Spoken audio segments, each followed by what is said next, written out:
Morning everyone, and welcome back to the Runpreneur vlog, where we discuss all things entrepreneurship and running. It's a miserable morning today. It's raining quite heavily. You probably can't see it that well because it's quite misty rain, but it's definitely raining.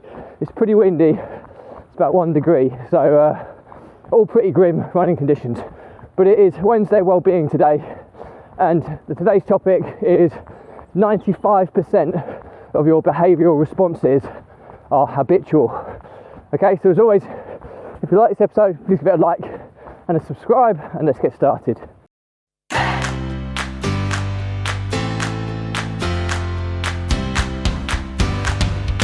So, sounds quite scientific, today's topic, and I'll hopefully break it down to you so you can kind of understand. I'm currently going through a book called Atomic Habits by James Clear, an amazing book on habits, and this stat kind of really hit me hard. And what I mean by hit me hard is it just goes to show that people are so set and stuck in their ways. 95% of your behavioural responses, so how you act and respond in different situations, are habitual, which means it's a habit. It's just, you're just conditioned. You've done it so many times, or it's so reinforced in your being. It's how you respond. And I think when you start understanding that you can understand why so many people are so stuck and stubborn in their behaviour or their personality. And this is really important. I mean, don't get me wrong, it's great if you are a top person and you have very few flaws, but let's be honest, there's very few of us out there who kind of fall into that category. We all have our strengths and positives, and we all have our weaknesses. And I think when you understand this, when I say weaknesses and flaws as well, I think it's important to understand that some of our behaviours can be quite appalling. I mean, I have some terrible tendencies and behaviours that are so conditioned to who I am, and it all kind of made sense when I heard the stat. And like I say, nobody is perfect, so let's go there first and foremost. But what today is about is understanding that, you know, there is a way to reprogram your kind of behavioural responses, and we'll talk through that in just a second. And you know, I go back to kind of myself. There's so many things I wanted to change about myself, but the habits are so reinforced, you kind of feel like, well, how do I go about changing this? It's like, I don't know, this is so innate, I don't even think, and I'm doing these things. A prime example, I suppose, is, you know, I love having fun with my kids, okay, to the extent of you know, the line should be drawn a bit clearer between child and parent, and occasionally I get so caught up in the fun with the kids that I cross over into that kind of childlike behaviour, because it's just, I find it good fun playing with my kids, and I don't think that's necessarily horrendously bad, but there are often times where compassion is needed, or, you know, you need to teach your children lessons and how to act in certain ways. But if they've got this father who just messes about with them constantly and doesn't potentially discipline them as much as he could, I don't think I'm a bad father. Let's not go there. I think I'm a good father, but with lots of areas to improve. And I think the key thing there is I'm aware of that. So, how, you know, if my kids are messing about playing a silly game, right, and it's dinner time, for example, right, the father in me, or the parent in me, should be going, right kids, that's enough, the dinner time's ready. But occasionally the kid in me comes out and I jump in and get involved in the game, and then dinner is like delayed, or it goes, which is crazy. It's so juvenile in my approach, but you know, sometimes that's just how my mind makes me act.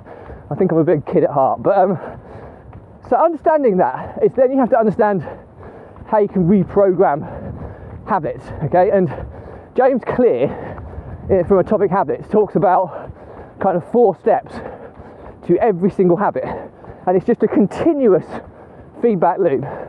Okay, and the 4 different stages are cue, craving, response, reward, and then it goes back to the beginning.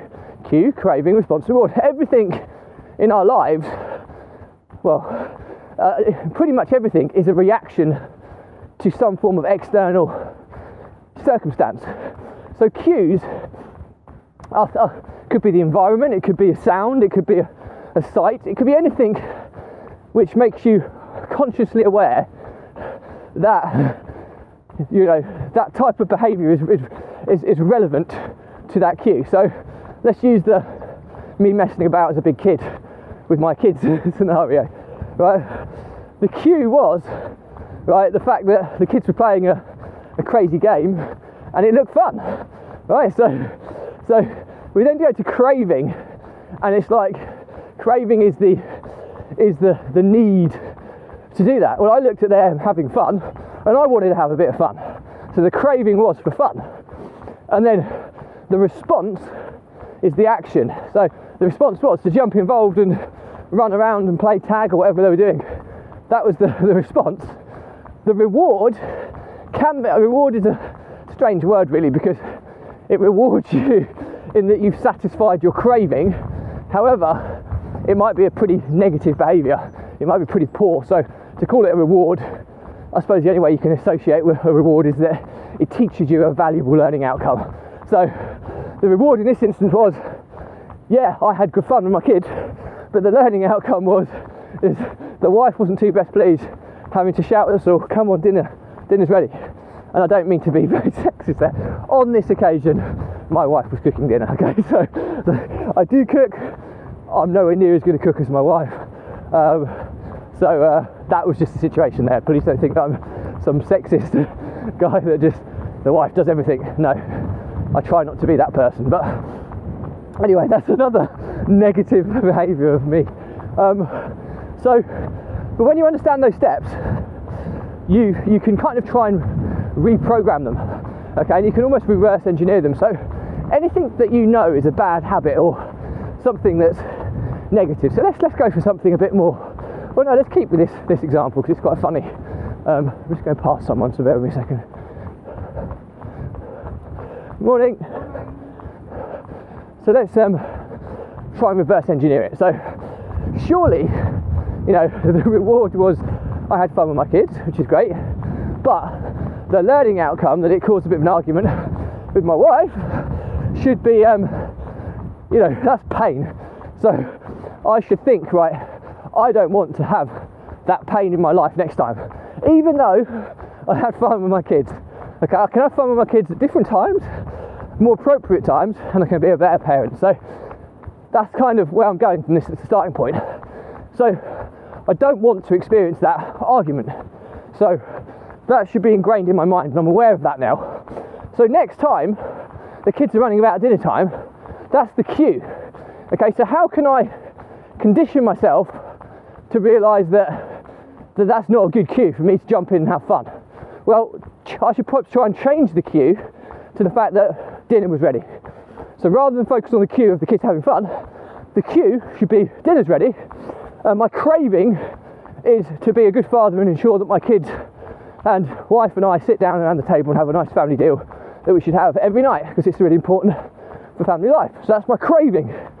Okay, so my response now is very different. It's like I try and blank out the fact that the kids are having this really fun game that I really, really want to play, and I'm trying to now reinforce the positive habit of getting to the dinner table. So I'm going, come on guys, we'll play this afterwards, and then maybe negotiate with them that, look, we'll go on the trampoline after dinner if you come to the table now. All right, I shouldn't have to resort to bribery with my kids, but sometimes when they get so involved in the game, you do what has to be done. And yeah, this definitely isn't parenting 101, by the way. So I clearly need to work on my parenting skills. But nonetheless, so I've now got them to the table, and then the reward is we have a lovely family dinner time where we talk and be part of a family that's really, really important to both me and my wife, and everyone's happy. So If you noticed how I've tried to reverse engineer things and try and change that situation from happening again. But if you don't understand these steps, and you don't understand that 95% of your behavioural responses are habitual. Habitual means you don't think, you don't question, you just do, okay? And subconsciously, you are going through these different steps, but you're not unaware of them. So, by kind of understanding these steps, you can start reverse engineering and changing your negative habits or your flaws in your personality. So that was quite a good example of how you can kind of do it. And I think it's really, really important that you're aware of these steps and you're aware of how they operate and how they work, so that, you know, it's not acceptable that you're stuck in, I'm stuck in my own ways, I'm stubborn. You know, stubbornness is only when you understand that you can change your behavioural. So I think we're going into the headwind now, so sorry if it's a bit windy, Winston. But I think if you understand that you can break down the process of a habit and you can change it, okay? And a big one is cues, and cues can be environmental. For example, you know, this is a bit extreme example, but there might be many of you that, this is really windy, hopefully you can hear me, but I'll try and get to some tree cover pretty quick, and then the wind will stop hammering me, and the water and the rain is horrendous. But anyway, when you start understanding the importance of cues, you know, the craving is the addictive part. If you remove the cue, the craving doesn't exist. People, you know, I'm super addicted to so many things. Okay, a prime example. A prime example is I've got a really addictive personality. Okay, so I've talked about when I get a taste for something sweet or sugary. Okay, I can't just have one thing. I have to binge eat, which is horrendous, but that's my kind of way of processing things. Another one is at Christmas time, we're in lockdown, the PS4 the kids play on all the time, and it was a bit boring over Christmas, so I bought a game, like an adventuring style game. Not a gamer at all, I haven't played games for 20 years, but I just started playing this over Christmas. Before you know it, I'm sucked in. I'm staying up till like 3 in the morning every night playing this silly game. I've quit now because it was having an adverse effect on my energy levels, because I was pretty tired during the day. But I was aware that the cue was the wife going to bed. It was, you know, that was time for me to play PS4, which is, you know, my response was I'd play the game, and the reward was I'd have fun. And but I realised that the learning outcome was I was tired the next day because I had less sleep. So I quit it, and how I quit it was went to bed with my wife and read or talked to my wife, you know, and these types of things, which are little things, but you can kind of change the cue. Okay, so that's another thing. Addictive behaviour, you have to address the cue. You know, the other one with eating, you know, addicted to eating, you know, sugary and chocolatey snacks. Every time I'd have a snack, I would associate that was the cue. So every time my wife went to get a snack, I will have a snack as well, and I associated the snack with a sweet and sugary, unhealthy snack, which then led me to crave it even more and want more. So I had to quit, you know, eating sugary and chocolatey snacks, and the cue that I used was the same one, but I forced myself to have nuts or porridge or fruit or something a bit different, and through repetition I've managed to kind of override the cue where I'd associate it with sweet and sugary things with more healthy, more fulfilling things. So I'm no expert on this, okay? I'm very, very aware of it, and I'm very, very aware of having to focus more on this to improve as a person. And I think if people realise the same, that, you know, people use, oh, he's stuck in his own old ways, or like, stubborn. You know, you can change this stuff if you want to, but to change it you have to be aware, and you have to be aware of the process. So if I was summarising this episode, 95% of our behavioural responses are habitual. So if you want to change as a person, you need to change that habit. And we're focusing primarily on bad habits or reinforcing good ones. Okay, and to do that, understand the 4 stages of a habit. Cue, which is the stimulus, the trigger. Craving, which is the addictiveness, the need. Response is the action. And reward is the outcome or learning outcome. Okay, and reverse engineer the process and change different sections in different ways until you can reinforce a positive change to a negative habit. So, hope this has been useful. As always, if you've got any questions on this stuff, drop me a comment, I'll respond to everyone. If it's a bigger question, I'll store your question, I'll do a separate vlog episode and tag you in. If it's irrelevant to you, just unfollow me. You don't have to unfriend me. Unfollowing me will stop it cluttering up your social feeds, but do check out the link in my bio where we're about to release the blog and the podcast that goes alongside the vlog, and I cover different topics on each day of the week. So even though today's may not be relevant, there may be other days that are very, very relevant, and each of these platforms are organised nice and neatly by topic, so you can find what you need that is relevant to you pretty easily. So all that's left to say is that the Runpreneur blog was set up to help entrepreneurs, business owners to overcome the emotions of stress, overwhelm and anxiety by using exercise, or in my case running, as a release valve to kind of process these daily, weekly stresses, analyse them, gain clarity, move them on and stay focused on moving forwards.